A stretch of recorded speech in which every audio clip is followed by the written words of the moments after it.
Anda menyaksikan segmen khusus Mining Zone bersama saya Muhammad Gibran dan kali ini saya sudah ditemani oleh tamu spesial saya tentunya ada Bapak Suryo Eko Hadianto, Direktur Utama PTBA. Apa kabar Pak? Kabar baik. Alhamdulillah baik ya Pak, sehat? Sehat. Tentunya juga dalam menjalankan tugas sebagai Direktur Utama PTBA harus tetap semangat dan juga sehat Pak. Tapi melihat PTBA yang bisa saya katakan semakin maju juga tentunya Pak. Tapi ada beberapa tantangan juga tentunya semakin kita ketahui untuk kedepannya. Seperti yang kita ketahui misalnya ketika hasil KTT COP26 ini, ya bisa dikatakan ada berbagai tantangan termasuk diutamanya adalah penutup PLTU. Nah, kita ketahui bahwa energi batubara adalah salah satu energi yang paling murah tentunya untuk bisa memberikan energi kepada masyarakat. Bagaimana PTBA melihat ini sebagai tantangan tapi bisa juga menjadi sebuah opportunity tentunya Pak? Oke. Ini adalah sebuah tuntutan dunia ya. Ini adalah tuntutan dunia, tuntutan bahwa kita ingin tetap sustain kan hidup di dunia ini. Betul. Kita berharap dunia ini tetap terjaga dari aspek lingkungan. Maka tuntutan dunia ini harus kita sikapi secara positif. Karena mau tidak mau, suka tidak suka, kita memang harus menyelamatkan dunia ini secara bersama-sama. Kita harus bersama-sama menjaga sustainability lingkungan hidup. Nah, Bukit Asa menyikapi hal tersebut, ada beberapa hal yang harus dilakukan. Yang pertama, PTBA harus siap untuk bertransformasi bisnis dari batubara ke energi. Nah, di energi ini pun harus masuk ke energi baru dan terbarukan. Karena bagaimanapun juga, itu adalah energi masa depan. Energi yang sangat ramah terhadap lingkungan. Nah, PTBA akan masuk ke sana.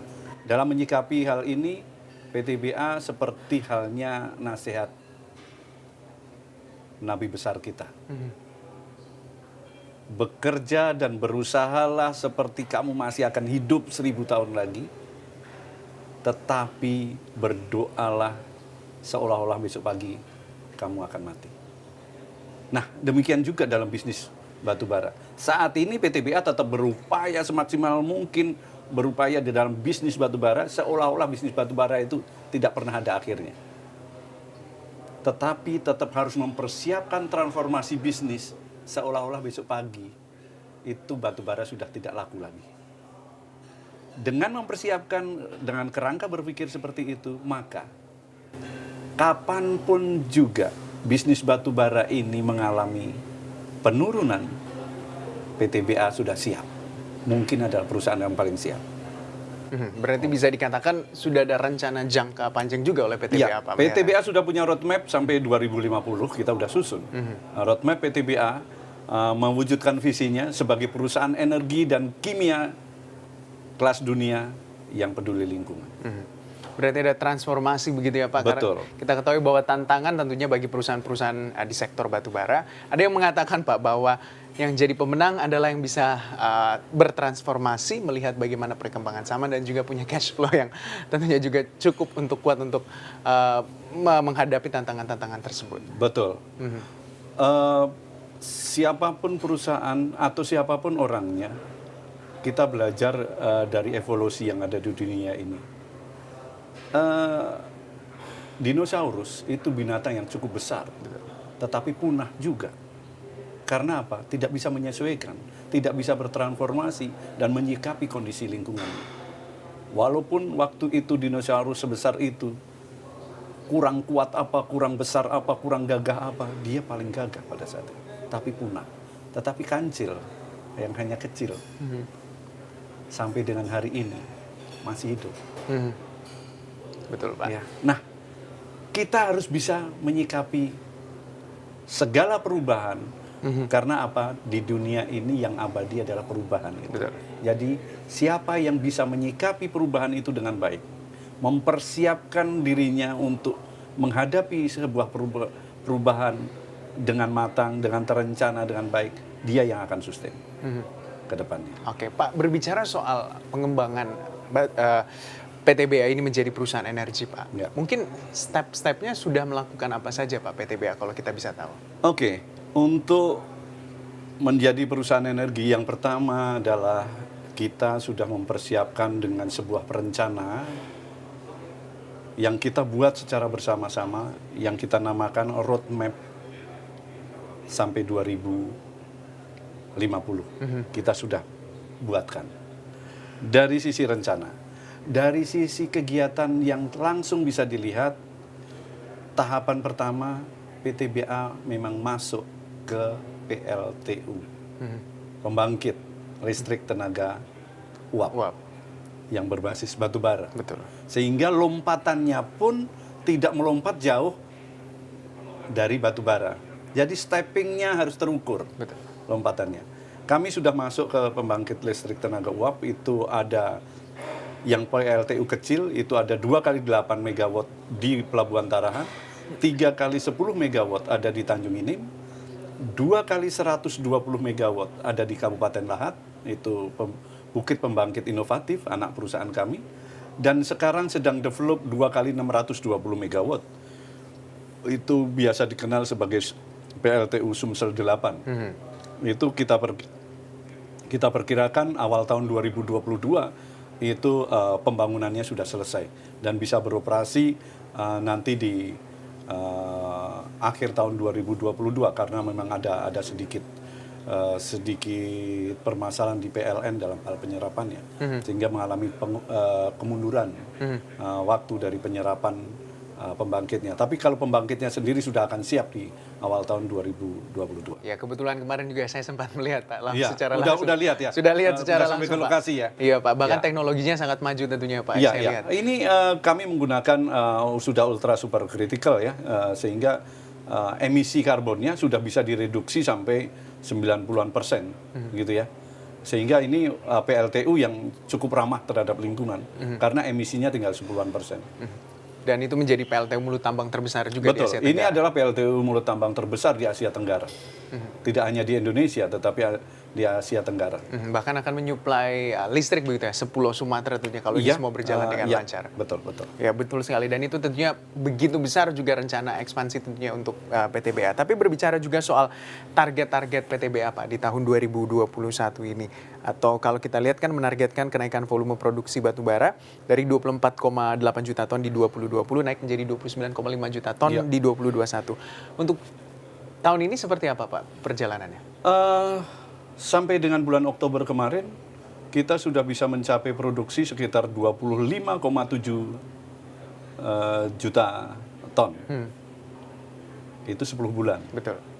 Rata-rata sekitar 2,6 kan. Kita masih ada sisa 2 bulan. Betul. Saya yakin bisa tercapai sampai 30-an juta bisa tercapai. 30 juta Ton per tahun untuk tahun 2021. Berarti untuk dengan melihat optimisme 2021 ini di 2022 juga ada optimisme yang jauh lebih besar lagi Pak. Ya, artinya. tahun 2022 kita merencanakan produksi kisaran 35 sampai 37 juta ton. Ya. 35 sampai 37 juta ton Iya, tentunya Pak. itu ekuivalen dengan naik sekitar 20 sampai 25% dari kapasitas produksi hari ini dari tahun 2021. Pak, berbicara soal, saya pernah mendengar juga bahwa rencana dari PTBA tentunya melakukan proses hilirisasi begitu dari batu bara, ada proyek gasifikasi dari batu bara tersebut. Iya, iya. Apakah itu juga masih dilakukan Pak sampai dengan saat ini? Sampai dengan saat ini saya katakan begini ya, ini masuk ke gasifikasi atau produk turunan dari batu bara, hilirisasi batu bara. Itu adalah sebuah keniscayaan bagi Bukit Asam. Ya, saya ingin sampaikan seperti ini. Kenapa itu sebagai keniscayaan? Semua orang pasti tahu bahwa tekanan terhadap bisnis batu bara cukup kuat dari dunia ini. Maka kita tidak pernah bisa menghindar bahwa itu hukum alam, ada yang namanya life cycle of product. Demikian juga untuk batu bara juga ada life cycle-nya. Suatu saat akan redup batu bara ini, akan nggak digunakan oleh orang. Nah, supaya sustain, kita harus persiapkan untuk produk derivatifnya yang bisa dipakai untuk bisnis yang lebih luas, tidak hanya sekedar dibakar. Betul. Nah, ini adalah sebuah lentera, sebuah cara untuk supaya kita tidak masuk dalam kegelapan batu bara. Kita siapkan lenteranya, yaitu produk derivatif. Maka bagi Bukit Asam, ini memang sebuah proyek yang memang harus diupayakan untuk bisa running well. Dan kami yakin ini akan running dengan baik. Dan kami mendapatkan dukungan yang cukup kuat dari pemerintah di era Pak Jokowi ini. Pak Jokowi sendiri sangat firm mendukung program hilirisasi batubara ini. Dan saat ini Bukit Asam juga sedang bekerja sama dengan salah satu investor dari Amerika, Air Product. Betul. Sebagai off-taker-nya nanti adalah Pertamina. Kita sudah tanda tanganin beberapa agreement.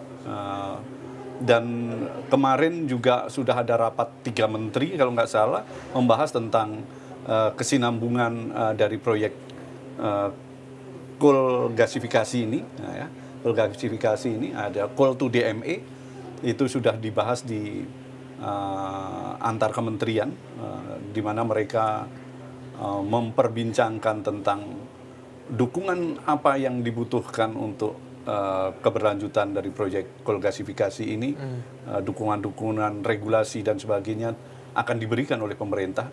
Saya melihat dukungan dari pemerintah sangat besar untuk hal ini, dan ini sangat membuat PTBA dalam transformasi ke produk hilir dari batubara menjadi lebih dimudahkan. Dan saya yakin ini akan segera tereksekusi dengan baik. Oke. Saat ini hampir semua item atau pending item perjanjian antara 3 pihak PTBA, Pertamina, dan Air Product sudah relatif soft. Apalagi dengan dukungan pemerintah yang kaitannya dengan political force major-nya relatif soft juga, dengan ditandatanganinya MOU antara Air Product dengan Kementerian Investasi di Dubai kemarin. Ya. Oke. Untuk informasi lebih lengkap dan berita terkait, klik link deskripsi. Dan jangan lupa juga untuk download aplikasi CNBC Indonesia yang tersedia di Play Store dan juga App Store. Jangan lupa subscribe ya.